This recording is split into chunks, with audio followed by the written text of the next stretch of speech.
Well, hello everyone, and welcome back to another episode here on the PGSMP server. It has been a weekend. There have been a lot of events that have taken place, and above everything else, we have had an official coronation, and we have a new elected king to rule over the affairs of this district, who now will occupy this throne in the now more complete castle. Let's actually have a look at a little bit of some things from the air here, because it looks like we have some additional spires adorned with some sea lanterns, so that's quite nice. You can also see that amid other detailings up here at the top, there are some nice little windows accented with a couple of different logs. So that is a quite nice detail as well. But the question you're probably asking yourself is, of the different candidates that we saw the platforms of in our last video, who was actually selected to take charge of leading the group? Well, I have put together a very detailed presentation to outline the answers to exactly those questions. So let's go ahead and jump into the official coronation event and see exactly how that went down. Hello everybody, and welcome to our amphitheater. We're going to announce the vote for King of Pseudo SMP tonight.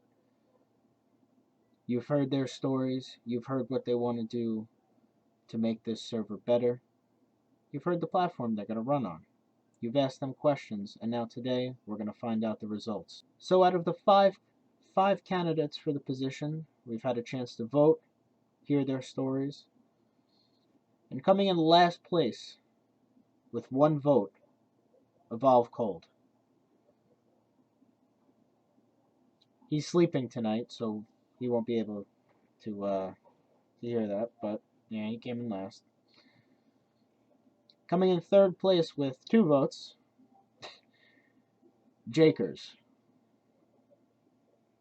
His platform just didn't hold up as well as we thought.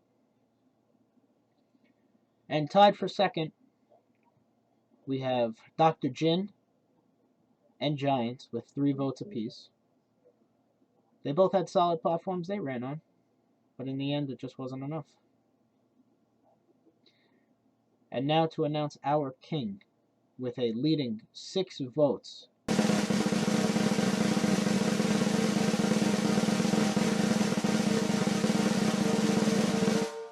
Chadintosh with 6 votes. Can you please come up and take the stand? Congratulations, King. Thank you so very much. Ladies and gentlemen, I am officially your new king. This is fairly a pog moment, not gonna lie. Yeah, I don't really know. I guess, what do you guys think I should do first? Speech. Speech? Okay. I was not prepared for this, but we'll work with it. I guess y'all nominated me. I don't really know what to say about it. I think it's pretty cool and everything. I think we should do the fireworks. Okay. All right. Everybody ready? Ready for fireworks?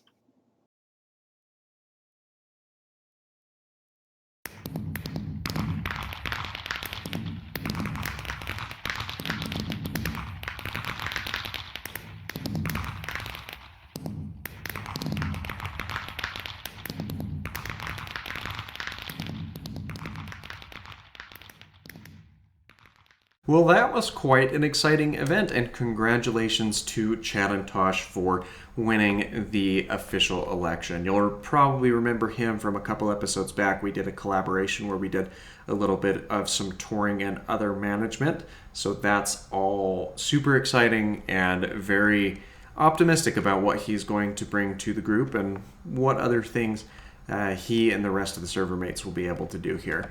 But there have been a couple of pretty significant changes around the shopping district that I wanted to detail for just a brief moment. First off is the presence of this new shop over here. We don't know what it's going to do as of yet, but this is a new shop that has cropped up for jellyfish, or jelly as we tend to refer to him.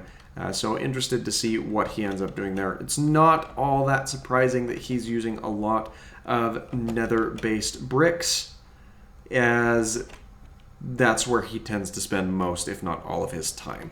So that will be quite interesting to see what exactly he starts selling out of this locale. We also had a facelift to, I believe this is Giant's shop, where he sells slime and iron. So very nice upgrade and reminiscent of a couple of the other builds that we see around this district area, including but not limited to this castle over here. So I quite like the redesign. It does a lot for the aesthetics of this location. We also have had a pretty major overhaul to this shop, which was kind of an odds and ends shop. It now is the new home of a lot of different books, everything that you could potentially be looking for, and a couple of the trolley enchantments as well. So quite nice. And also, it's important to note that these item frames can be triggered to be invisible using a command, but we also have the armor statues data pack, which allows us to use a easier resource when it comes to making those item frames invisible. So that's quite nice. Speaking of that armor statues thing, or the armor statues data pack, you'll notice that we now have a couple of different scenes that are cropping up around here. We have a couple of different pedestrians hanging out. Looks like we've got a ice cream cone or something of the sort right here between these two. A little child kind of sitting here at this table and struggling to peer over the top of it. We've got what would appear to be a parent and child walking through, again with some sort of confectionery good in their hand. And then over here we have kind of a lecture hall that's taking place, or a learning area, with this book having details about contacting the maker of these sceneries for custom bids on different builds that could take place. So that's all quite exciting as well. Those are the main updates that we have from around here, but there are two other items that I wanted to touch on. I believe this base right here is the home of jellyfish as well, as evidenced by the large swimming pool area up here. I do like how well this has come together, so not too shabby on that front. And you also have easy access to dolphins as they spawn with some increased frequency around here to get that dolphin's grace effect. And as a matter of fact, that dolphin has brought us right to the last area that we needed to detail. This is a Coliseum type battle arena that is being constructed by Evolve Cold, and coming along very nicely, though it is a bit of a tedious project working underwater. So I did leave him a couple of water breathing potions that should help with the overall construction. Not nearly as much as a conduit probably would, but it's better than having nothing at all. So I'm pretty sure that I mentioned that the pet enderman that I had hanging out over here, he made it out of the hole, mainly because I had a friend over that aggravated the enderman and caused him to disappear.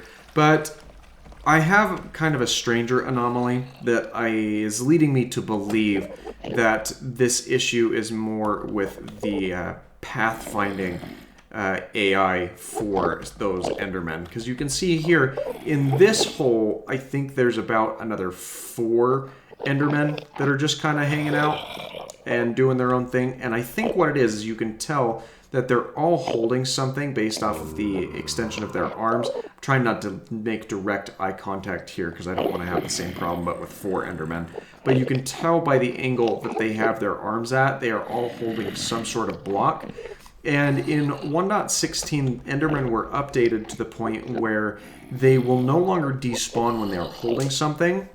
And given that they have stuck themselves in a hole, I don't think that they're super prone to teleporting around if they are in an immobile space, and that's what's causing them to be, well, stuck perpetually in the place where they are. It's just odd to me that so many endermen have gotten stuck in the same spot. So maybe that's some sort of bug, maybe it's intended, I'm not entirely sure. But I wanted to do one other thing before we end the episode today, and it's based off of an idea that I had up here with the chest monster of a base of operations that I've cleaned up a little bit, but it has to do primarily with this ender chest and the particle effects that come out of it.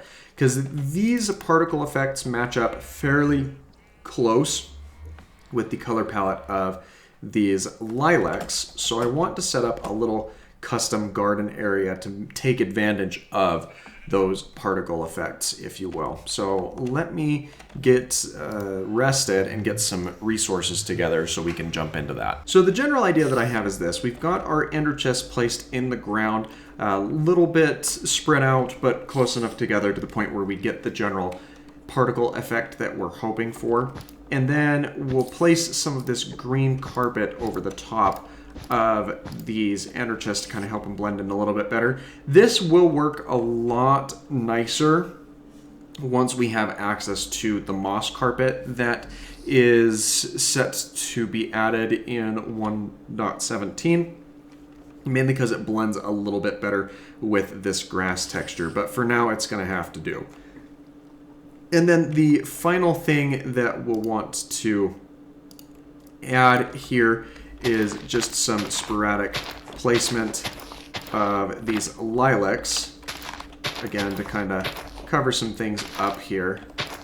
And just like that, it's pretty subtle, but you can kind of tell that there's a little bit of a pollen effect that appears to be dripping off of the lilacs here.